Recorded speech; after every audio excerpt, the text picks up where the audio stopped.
Wallahi, it's ajib, akhi. The thing is, when you talk to people about Tawheed, and you tell them, akhi, worship only Allah, it's as if they get offended. Wallahi, it's as if they get offended. You say to him, akhi, take off the tamima and make ruqya. Worship only Allah, make dua. Allah's given you so many times throughout the day, in sajda, between the sajdatain, between the salawat, in last third of the night.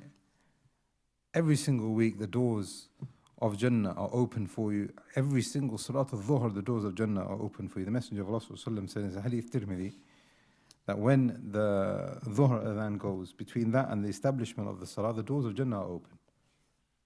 The doors of Jannah are open. And the Messenger of Allah used to pray 4 rawatib. There is no other 4 rawatib in any of the other 5 salawat. He used to supplicate, akhi, worship Allah.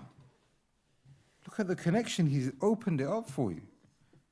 Subhanahu wa ta'ala. Look at His names and His attributes. He is a Razaq, He is Wahhab, He is Mannan, He is a Shafi. Anything that you want, there is a name and an attribute, because Allah subhanahu wa ta'ala is perfect. وَاللَّهِ الْأَسْمَاءُ الْحُسْنَى فَادْعُوهُ بِهَا. And He is unlimited, subhanahu. Why do you want to concentrate on something which is created? Wallahi, it's going to come, it's going to go.